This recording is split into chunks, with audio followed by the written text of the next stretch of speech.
Hello everyone, welcome to my channel Neel home kitchen and blog. कैसे हैं आप लोग? उम्मीद करती हूँ आप लोग बहुत अच्छे होंगे और मैं भी अच्छी हूँ, लेकिन बहुत अच्छी नहीं हूँ क्योंकि आजकल चल रही है मेरी तबीयत ख़राब, इसलिए मैं ब्लॉग नहीं डाल पा रही हूँ। तो यहाँ पे मैं क्या बना रही हूँ आप समझ ही चुके होंगे। जी हाँ, मैं बहुत ही टेस्टी, बहुत ही ईजी प्रोसेस से बना रही हूँ गाजर का हलवा, जो कि बहुत ही हेल्दी होता है। और जब गाजर का सीजन आए तो ज़रूर बनाना चाहिए, 2-4 बार तो बन ही जाता है। और रेयर ही ऐसा होता है कि मैंने 4 बार बना के छोड़ दिया है। मैं स्पेशली गाजर का हलवा जितना बना सकूं अलग अलग टाइप से मैं ज़रूर बनाती हूँ। तो आपसे मैं आज सोचा कि हलवा बना रही हूँ तो क्यों ना ये रेसिपी शेयर किया जाए। मैंने बहुत पहले ही बनाया था, लेकिन तबीयत ख़राब होने की वजह से मैं शेयर नहीं कर पा रही थी। तो यहाँ पे गाजर मैंने 2 केजी लिया और बहुत फ्रेश वाले लिया, और सारे गाजर को पहले मैंने वॉश करके अच्छे से सुखा लिया था। और फिर इसको अच्छे से पील कर लिया, मतलब अच्छे से छील लेना है। आप देख सकते हैं मैंने अच्छे से छील करके इसको एक प्लेट में डाल दिया और अच्छे से फिर से वॉश कर लेना है। और फिर यहाँ पे मैंने लिया है ग्रेटर। ग्रेटर जो आप कभी भी बड़े मतलब इस तरह के ग्रेटर लें तो इससे नहीं, आपको ग्रेट करना है, मीडियम साइज से ग्रेट करना है ताकि आपके हलवे बहुत अच्छे और टेस्टी बने। तो यहाँ पे गाजर को मैं इस तरह से ग्रेट कर रही हूँ। अच्छे से घिस लेना है गाजर को, और सारे गाजर को इस तरह से घिस लेना है।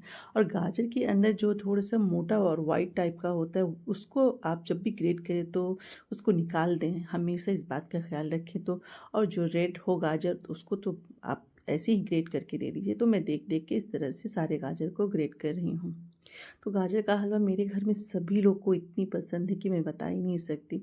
ख़ास करके मेरे बेटे को बहुत ज़्यादा ही पसंद है, और उसकी हमेशा फरमाइश होती है कि गाजर का हलवा बनाओ। आप देख सकते हैं कि मैं दिखा भी रही हूँ आपको कि इस तरह से अगर रेड हो तो आप ज़रूर उसको घिस करके डायरेक्ट ही डाल दें, तो उसको निकालने की ज़रूरत नहीं है। और आप इस तरह से मतलब मीडियम साइज़ के से ग्रेट करेंगे तो आपके जो हलवे होंगे उसके टेस्ट जो है बहुत अच्छे होंगे। अगर आपने बड़े मतलब ब्रिकेटर से ग्रेट कर दिया तो मोटे मोटे पीसेस निकलेंगे।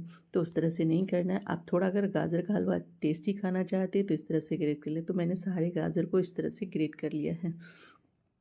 गाजर का हलवा कई तरह से बनता है, लेकिन मैं यहाँ आज ग्रेट करके बना रही हूँ। बहुत सारे लोग कुकर में बनाते हैं, मैं भी बनाती हूँ कुकर में, और फिर अलग अलग टाइप से बनता है। तो यहाँ पे सारे गाजर मेरे ग्रेट हो गए हैं। और रेड रेड गाजर, और गाजर का जो सीजन है तो अब भी आप कई बार गाजर बना के मतलब गाजर का हलवा बना के खा सकते हैं। और यहाँ पे जो मैंने कुछ गाजर मोटे आ गए थे तो मैंने इस तरह से इसको नहीं ग्रेट किया है, निकाल करके साइड कर दिया। और ग्रीन पार्ट को तो बिल्कुल मत डालें गाजर के हलवे में, वरना आपका गाजर का हलवा का टेस्ट बिल्कुल चेंज हो जाएगा। और यहाँ पे चढ़ा दिया मैंने अपना पतीला, और गाजर को मैंने ग्रेट करके रख दिया है। सारे गाजर को ग्रेट करके इस तरह से रख देना है। और यहाँ पे मैं अपने घर का बना हुआ घी इस्तेमाल कर रही हूँ। और आप कोशिश कीजिए जब भी गाजर का हलवा बनाइए तो आप 1 सप्ताह पहले अपना घी बना लीजिए और अपने घर के घी से गाजर का हलवा बनाइए, तो उसकी तो बात ही अलग है।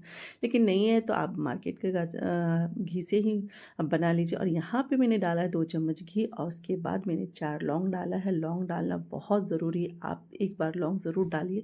इससे होगा कि जो आपकी गाजर का जो हलवा का टेक्सचर और उसकी जो लौंग की जो अपनी एक टेक्सचर होती है, तो उससे आपके गाजर का हलवा का बहुत अच्छा टेस्ट आएगा। और इस तरह से गाजर के हलवे को मैं घी में पहले गाजर को घी में फ्राई करना है, और फ्राई करके अच्छे से इसको थोड़ी देर के लिए मतलब 2 से 3 मिनट के लिए ढक देना है ताकि वो अच्छे से फ्राई हो जाए। और फिर इधर दूसरा प्रोसेस दूसरे काम में लग जाते हैं। तो यहाँ पे फ्लेम को लो कर देना है, और फिर यहाँ पे मैंने अभी फ्लेम को हाई कर दिया क्योंकि इसे अच्छे से फ्राई करना है। तो इस तरह से फ्राई करके मैंने, आप देख सकते हैं कि इसमें ज़रा भी वाटर नहीं है गाजर का, और फ्राई हो गया। और यहाँ पे मैं अपना मतलब दूध डाल देना है। तो जितना आप गाजर लेंगे उसका डबल दूध डालना है, तो या सेम आप डाल सकते हैं।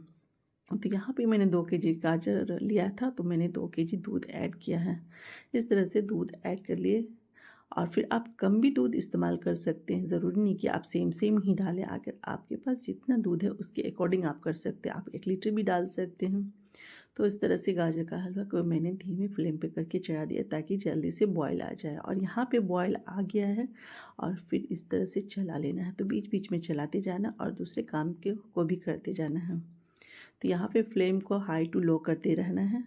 आप ये नहीं कि फ्लेम को हाई कर दें और फिर उसके बाद हलवे को भूल जाएं। हलवे को भूलना नहीं है, बिल्कुल भी, वरना आपका हलवा नीचे पतीली में लग सकता है। लेकिन ये मेरे पतीली जो मैंने लिया है तो मोटे तले की पतीली। आप जब भी हलवा बनाएं तो कोशिश करें कोई भी पतीली हो तो मोटे तल की हो, ताकि आपका हलवा बहुत अच्छे से बन जाए।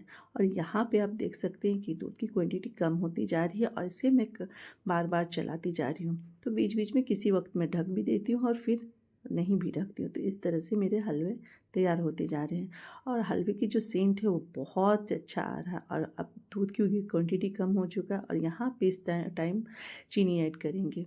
तो हलवे में तो अपनी मिठास होती है गाजर में और दूध में भी, तो इस तरह से चीनी कम मात्रा में डालें। अगर आपको ज़्यादा पसंद है मीठा तो आप ज़्यादा डालें। यहाँ पे मैंने कम डाला है चीनी। तो 2 केजी गाजर है और उसके साथ मैंने दूध डाला है और फिर यहाँ पे मैंने सिर्फ 250 से 300 ग्राम चीनी डाला है।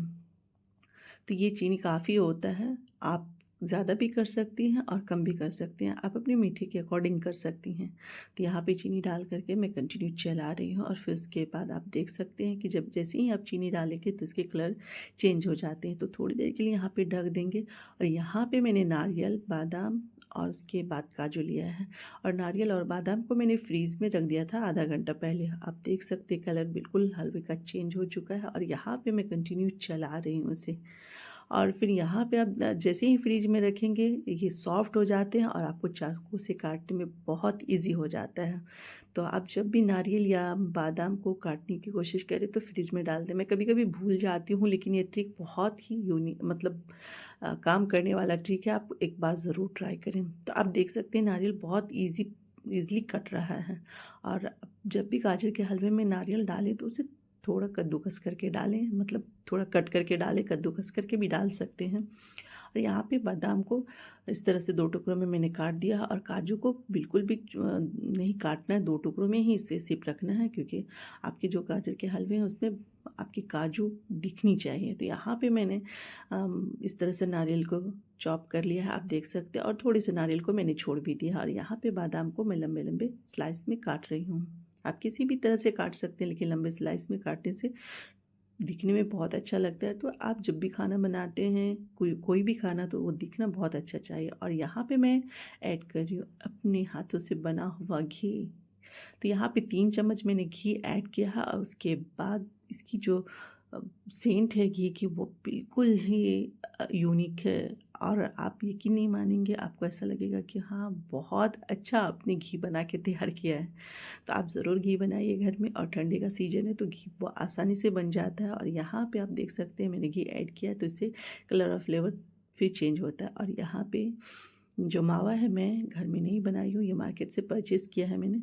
तो यहाँ पे मावा को इस तरह से डाल देना है। तो आप घिस करके भी डाल सकते हैं, हाथ से भी तोड़ के डाल सकते हैं, वो आप पे डिपेंड कर सकता है। तो यहाँ पे मैं घिस के डाल रही हूँ। तो इस तरह से घिस के डालने से होता है कि मावा बिल्कुल बेबस हो जाता है गाजर के हलवे में और उसका जो टेस्ट होता है बहुत अच्छा आता है। तो इस तरह से यहाँ पे मैंने काजू पहले डाल दिया है और उसके बाद थोड़ा सा नारियल डाला है और थोड़ा सा बादाम डाला है और बाकी मैंने रख दिया है गार्निशिंग करने के लिए। तो गार्निशिंग बहुत ज़रूरी होता है। आप और यहाँ पे मैं डालूँगी 1 चम्मच घी, क्योंकि मेरी जो लालच है वो ख़त्म नहीं होने वाली है, क्योंकि घी मुझे बहुत पसंद है और इस तरह से और खुद के हाथ का बना हुआ घी तो और ज़्यादा पसंद आता है। तो फिर यहाँ पे डाल दिया था मैंने 1 चम्मच और घी और इसको अच्छे से फिर फ्राई कर देंगे और थोड़ी देर के लिए ढक देंगे। और यहाँ पे आप प्रोसेस करेंगे इलायची का, क्योंकि इलायची तो सबसे लास्ट में डालते हैं। तो यहाँ पे फ्लेम को मैंने कर दिया है लो, क्योंकि प्रोसेस हो गया है गाजर का तैयार हो।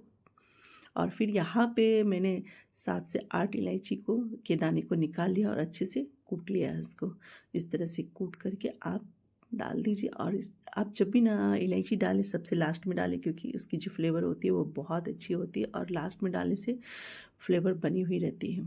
तो यहाँ पे मैंने इलायची को डाल दिया है और इस तरह से सारी इलायची को डाल करके अच्छे से मिक्स कर लेना है। अब हलवा तो ऑलरेडी तैयार हो चुका है और फ्लेम को कर देना है ऑफ और उसके बाद अच्छे से मिक्स कर लेना है। और अब हो गया है आपका हलवा तैयार। तो यहाँ पे ढक्कन डाल दिया और अब प्रोसेस हो गया कि हम प्लेटिंग करेंगे। तो यहाँ पे प्लेटिंग करने के लिए मैंने एक बड़ा प्लेट लिया है। तो परात टाइप का आप ले सकते हैं, कोई भी प्लेट ले सकते हैं। तो यहाँ पे मैंने परात टाइप का प्लेट लिया है और इसके बाद सारे हलवे को इस तरह से निकाल लिया, क्योंकि इसे फ्रीज़र करना बहुत आसान हो जाता है। तो आप थोड़ा थोड़ा हलवा निकाल करके गर्म करके उसे खा सकते हैं। नॉर्मली इस तरह से मैंने थोड़े से गार्निशिंग भी कर दिए हैं। आप देख सकते हैं कि बहुत अच्छा कलर और टेक्सचर आ चुका है। मैं आपको बता नहीं सकती जो इसकी सेंट है, इसका जो कलर है, और मैं थोड़ा टेस्ट भी कर चुकी हूँ क्योंकि चीनी टेस्ट करना। और इस तरह से मैं गार्निशिंग कर रही हूँ, तो काजू से ऊपर से गार्निशिंग कर लेना है। और फिर नारियल को जो मैंने पहले बचा के रखा था, थोड़ा लंबे नारियल को इस तरह से गार्निशिंग करेंगे। और फिर यहाँ पे बादाम से भी, और उसके बाद आपका हलवा तैयार है, रेडी है खाने के लिए। तो आप ज़रूर इस तरह से ट्राई करें, आपको बहुत पसंद आएगा। और बहुत ईज़ी प्रोसेस से बन जाता है और बहुत ही टेस्टी लगता है। तो आप ज़रूर इस तरह से गाजर का हलवा बना करके तैयार कीजिए, और नारियल ज़रूर डालिए। आपको यकीन नहीं होगा कि इतना टेस्टी भी हो सकता है। तो आप बिल्कुल डालिए, और मेरे चैनल को सब्सक्राइब